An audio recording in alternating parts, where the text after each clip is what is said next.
Transgender madam रागनी मौजूद है जो कि आज से 2 साल पहले सिंध से मुल्तान काम की गरज से आती है, लेकिन जैसे ही मुल्तान आती है तो गुरु माफिया का शिकार हो जाती है। एंड में मुझे नशे पे लगवा दिया, नशे पे लगवा के गलत काम करवाते रहे मेरे से। पूरे 2 साल मैंने कमा के दिया, 50 लाख से ऊपर ही कमा के दिया होगा। दिन रात आई से जिस्म फरोशी का धंधा करवाते हैं, क्योंकि हम खुद भी इसी मरहले से गुजरे हैं। इससे HIV भी हो गई है।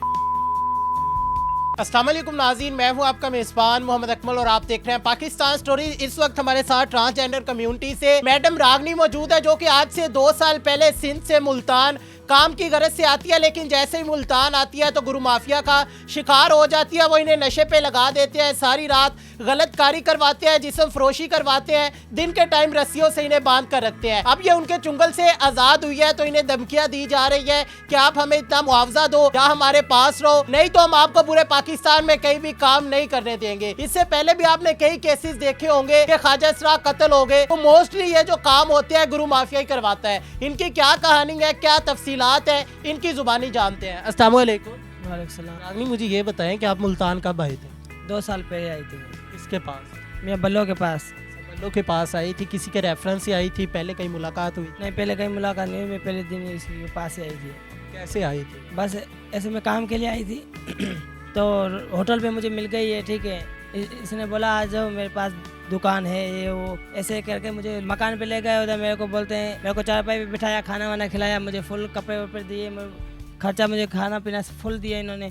बाद में एंड में मुझे नशे पे लगवा दिया, नशे पे लगवा के गलत काम करवाते रहे मेरे से। अब 2 साल में बाद में मुझे वहाँ से भगा दिया। अब मैं घर जाती, मैं घर क्या किस मुँह कौन से मुँह जाती घर में। अब मुझे ये बताएं कि स्टार्ट में आपको लेके गए हैं, पहले दिन से ही रवैया ऐसे था या आहिस्ता आहिस्ता तब्दील हुआ? आस्ते आस्ते तब्दील हुआ ये काम। उसकी क्या वजह थी? उसकी पता नहीं, उसको बस पैसा चाहिए था, बस उसको पैसे, बहुत लालची था वो बंदा। तो पैसा आप कमा के नहीं दे रहे थे? पूरे 2 साल मैंने कमा के दिया, 2 साल में मुझे कमा के उसने मुझे कुछ भी नहीं दिया। 2 साल में कम से कम ज़्यादा से ज़्यादा आपने उसे कितना कमा के दिया होगा? 50 लाख से ऊपर ही कमा के दिया होगा। 50 लाख? उससे ज़्यादा ही कमा के दिया होगा मेरे अंदाजे से। क्या ऐसा कितनी देर काम करते थे कि 50 लाख कमा दिया है? ऐसा कौन सा काम करवाते थे और कितनी देर करवाते थे? 50 लाख एक बहुत बड़ी अमाउंट। सारी रात चलना पड़ता था। मैं आइस पी के ना, आइस पे नशा करवाते थे। जब सो जाते थे तो उठाते थे, ये कहते हैं इधर आओ, ये रोका लगाओ मुंह पे। नशे से तो नींद ही नहीं आती? नींद ही नहीं आती, पूरा महीने नहीं सोते थे। दिन रात आई से कहीं मुल्तान में घूमने जाता तो मुझे घूमने भी नहीं देते थे। ये बोलते क्या कहते थे?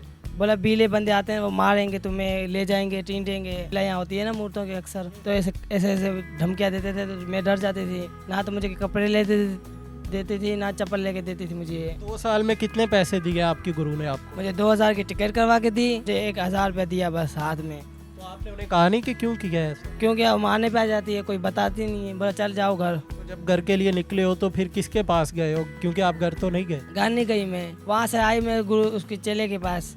उसके चेले के पास आई हूँ, वो तो नखरे करती है। बोतल ले आओ, रात को मैं कहीं जाती नहीं थी, वहाँ जाती थी। मेरे को डर लगता है, बिहारी चौक पे जाती थी सामान लेने के लिए, या कोई नौकर, इन्हों को मालिक आ जाता था तो फलाने बंदे को नौकर बन जाते थे। पहुँचे, कपड़े धोऊं मैं, झाड़ू मारूं मैं, बर्तन धोऊं सारे। अब वो भी कहती है मेरे पास रहती है तो ठीक है, नहीं तो मैं 15,000 तुम्हारे से लूँगी। हाँ, वो कहती है मेरे पास रहती हो तो ठीक है, नहीं तो मैं 50,000 रुपये लूँगी, किसी दूसरे के पास रह के दिखाओ तुम। और जो उसके दोस्त है ना, पुलिस वाले, DIG या उसके बिले से बंदे, उनके मुझे धमका दे रही थी। बट उन्हें मेरे बंदे तो देख लिए ना, तू रेकर दिखा किसी के पास।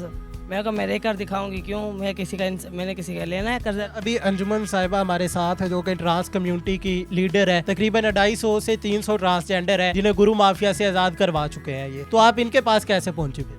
इनके पास मेरे को 2 सहेलियाँ थी मेरी, वो मुझे ले आई इधर। तो इनके पास आई, आपने आके इन्हें क्या कहा और इनका आगे से क्या रवैया? इन्हों को मैंने अपना हाल बताया, मजबूरी बताई, इन्होंने मेरे पर रहम खाया जी।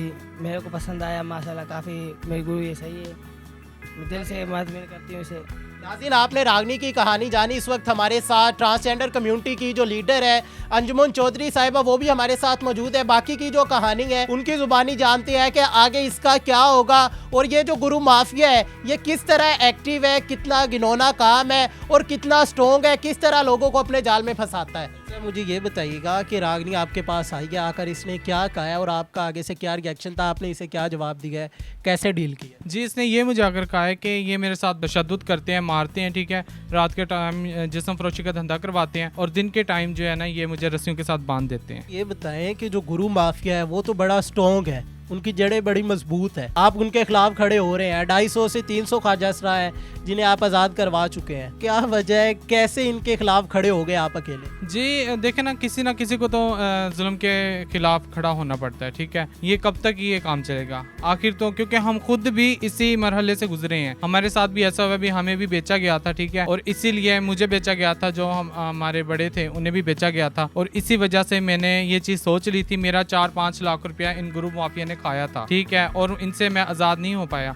तो इसलिए मैंने यही सोचा है कि मैं तो इस दलदल में घुस चुका था, ठीक है, निकला मुश्किल से, लेकिन अब और किसी को मैंने इस चीज़ में नहीं फंसने देना। ये बताएं कि जो गुरु माफिया है उसके पास नए लड़के जो आते हैं, नए बच्चे आते हैं, वो खुद आते हैं, ये उनको लेके आते हैं, किस तरह अपने चंगुल में फंसाते हैं? जी ऐसा होता है, कुछ तो खुद भी आ जाते हैं, ठीक है, और कुछ ऐसे होते हैं कि किसी को शौक होता है वो आ जाते हैं, और किसी को ये लोग वर्गलाते हैं, वर्गलाकर उन्हें लेकर आते हैं, भी तुम्हें ये करेंगे वो करेंगे, तुम्हें बड़ी बड़ी मशूक़ें बना देंगे और तुम्हें हर चीज़ की फैसिलिटी दी जाएगी, लेकिन ऐसा कुछ नहीं होता। अंदरूनी खाने में उन बच्चों से जिस्म फरोशी का धंधा करवाते हैं और उन्हें आगे जब देखें कि बच्चा है कि ये बात मतलब निकल गई है तो फिर उसे आगे बेच देते हैं। आला हुकाम आपको देख रहे हैं, आप क्या अपील करना चाहेंगे इस बच्चे के हवाले से? इस बच्चे के हवाले से ये है कि इससे एक तो ये जो गुरु माफिया गुरु बल्लो है और एक है पायल चट्ठी जो इन्हें बेचना चाह रहे हैं, 50,000 वो ले रहे हैं और 50,000 ये, तो इस बच्चे से ये किस चीज़ का 50,000 ले रहे हैं, जबकि इससे 2 साल से तो इसे खोखला कर दिया, इसे क्या खा रहे हैं, और मैंने ये भी सुना है कि इसे HIV भी हो गई है